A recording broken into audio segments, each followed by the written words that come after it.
التاسع عشر دمبغال سبو جينا يا بانغال كرياد الصالحين باب كو دمبغال يوتنغال ان في من سن سنة وند كلا سنين دو سنة حسنة مؤيا أو سيئة ما بوني ما بوندو فو إمون أهتاي قال الله تعالى لدالي والذين يقولون ربنا هب لنا من أزواجنا وذرياتنا قرة أعين واجعلنا للمتقين إماما وقال تعالى لدال نقوى وجعلناهم من ودب أئمة هوري بيهدون بنفيور بأمرنا سبي مرور أمن عن أبي أمري جرير بن عبد الله رضي الله عنه قال وماك كنا من لاتن في صدر النهار اتنبر نيالورما عند رسول الله تكون لا الله صلى الله عليه وسلم فجاءه أرم قوم ينبع عرات هلب مجتاب النمار أو الأباء wakkiɓe ko wiyete ko nimar maɗum aba ɓe firano yay en yeeso muqallidi suyuf wakkiɓe lukkitiɓe kafaje ammatum ɓe dendanangal maɓɓe balskoni kulluhum ɓe fof maɓɓe min mudar ko ɓe jeeyaɓe mudar fata ma'ara wajhu rasulullah sallah sallam awa yeeso nelaɗo ngon sansi lima ra'a saabu ko yi kombihim e maɓɓe min alfaqati immorde tampere nden e sappere nden fa dakala thumma kharaja ɓe naati ɓe yalti kamɓe si ɓe yii tampuɗo sago maɓɓe ɓe ittanaymo tampere nden famara ɓe yamiri bilalan fa addana o noddini wa qama ɓe dari fa salla fa addana o noddini wa qama o darni fa salla on saynelaɗo allah o juuli thumma khataba refti ɓeyde khutuba fa qala ɓe maki ya ayuha nnasu ittaqu rabbakum alladi khalaqakum min nafsin wahida ila akhiril aya haka aya on hatti ɗon inna allaha kana alaykum raqiba ɗen andi ko ɗon o hatti ka suratu nisa wal ayatul ukhra ɓe addi aya goo kadi allati on fi akhiril hashir wonɗo ka sakkitorde suratu hashir ya ayuha alladina amanu taqullaha wal tanzur nafsum ma qaddamat li ghad haka on ɗon hatti ɗon ayi ɗe ayaji ɗo fof ko yewtude fi jokkere enɗan e yewtude fi ittugol sadaka e moƴƴego e ɗimmojo mum yeltiɓe make to saddaka rajulun gorko no itta sadaka min dinari immorde dinar makko on min dirhamihi e immorde dirham makko on min sawbi immorde coñcol makko ngol min sa'i burrihi immorde sa'ire makko goto ñamete on min sa'i tamrihi immorde sa'ire makko goto tamor bi mana goɗɗo no wawa ittude e nder kuru goto foññe kuru goto maaro e nder pooti goto maaro e nder litre goto nebban e nder complet makko goto mo wawi ittude ɗon sadaka bi mana ko ɓe addiri ɗum ɗo ko andingol fanɗiraɓe ɓe ɗuɗiraka ɓe wota ɓe sikku ko yaajuɓe ɓen tun ittugol sadaka on woni ko concerni ɓe maki kamɓe ne laaɗo hatta qala haɓe makoye walaw bi shiqqi tamratin hay so tawi ko feccere tamorore marɗa fa jaa rajulun ngol ko go aro min al ansar jeeyaɗo e ansar o addoy bi surratin tulde molanade kadat eɓɓude kaffuhu kadat eɓɓi kaffuhu newre makko nden tajisu anha ko ɗum woni nde ronkata fi nden ɗon tulde balskoni kadi ajisat juuɗe makko ɗe ronkitode tumma tataba annasu refti yimɓe ɓen jokkodiri continue ono adda hatta ra'aytu ha mi oyi kawmayni tule ɗiɗi min to amin immorde e ñamete tulde wa siyabin e coñki kadi tulde hatta ra'aytu ha mi i wajha rasulullah yeeso nelaɗo ngon joni noon sallallah sallam yatahallalu hingo jalba ka annahu a sikkayɓe mudhabatun ka annahu a sikkay yeeso ngo mudhabatun kongo kange ayi welo welo ari fa qala rasulullah sallah sallam nelaɗo maki e yo awa e hino o man sanna fil islami sunnatan kala sunninɗo e nder ka dina sunna hasanatan moƴƴo falo arano waɗanmo ajura joddi koni mum ko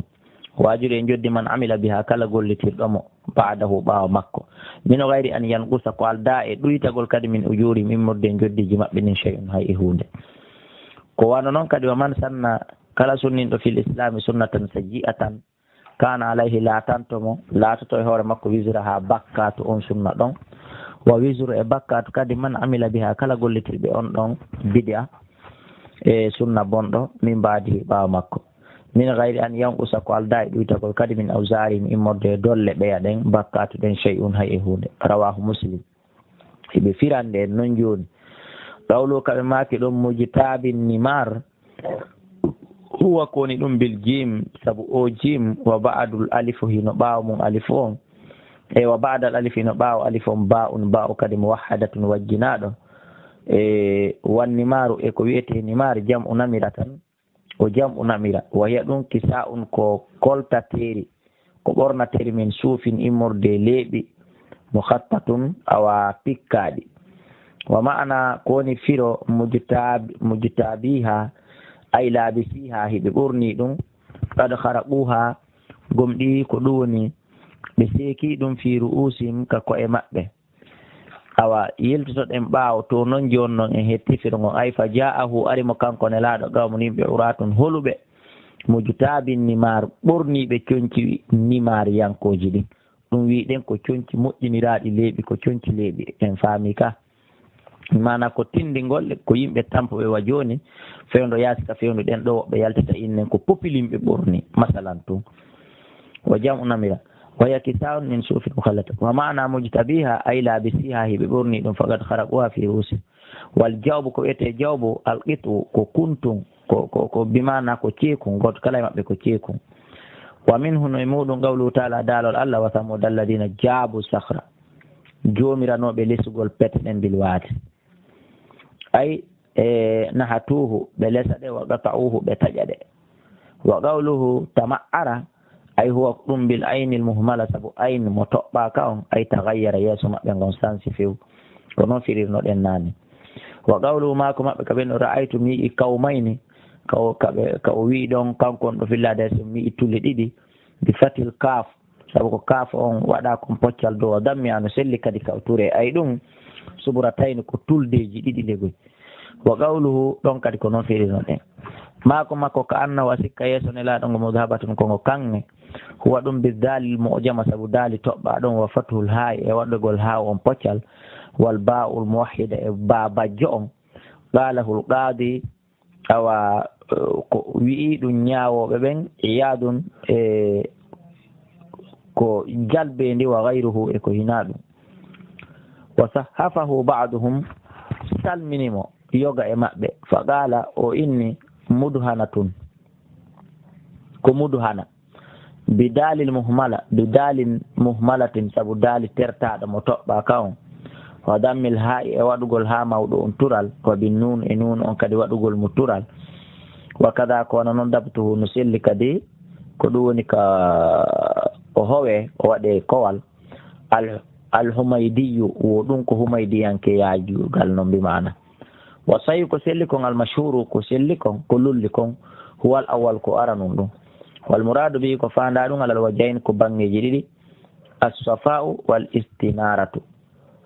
as-safa'u ko wiyete kon safa wal istinaratu e ko wiyete kon istinara nafoore ɗuuɗa si andama firo ɗe ɗo ƴi'e inɗe ɗi piiji no laaɓa kono si andaka nafoore ɗuuɗa e moɗum mi mana en andi hadaf waɗugol nelaaɗo Allah on hutuba adda ɗe ayaje ɗe hadisaje ko jikke fiyo yimɓe ɓen finance u e ɓeɗo ɓe nelaaɗo yino ɓorni dolokaji leeɓi wa an abi mas'udin radiyallahu anhu anna nabiyya sallallahu alaihi wasallam qala immaki laysa min nafsin ala e wonki tuɓutalu waraki zulman e hoore tooñe illa kana ala ibnu adama so na laatoto e dow oɗo ɓiɗɗo adama ɗum woni haabila ɗum woni qaabila lego andi kon warno haabila ala hay e wonki ibnu adama kino warete e hoore tooñe si wona laatanto oɗo ɓiɗɗo baba meɗen adama kiflun dongal bakkatu min dami ha immorde ƴiƴan o waraɗo ɗo wonale kanko warimo kono ko tawde woni ko ɓay ko kanko sunnini sunna o li annahu ko waɗi ɗum kana o laatiki on awwala man sannal gatla ko kanko adi sunninde wargo muttafun alay awa enen kadi kala ko keryeten ka musidal me en kala ko keryeten ka pays men kala ko keryeten etoɗen tun anden awa ɗum ɗo ko nadata baraji si keryen on andi no woodi bu e heɓayɓe jawle bewa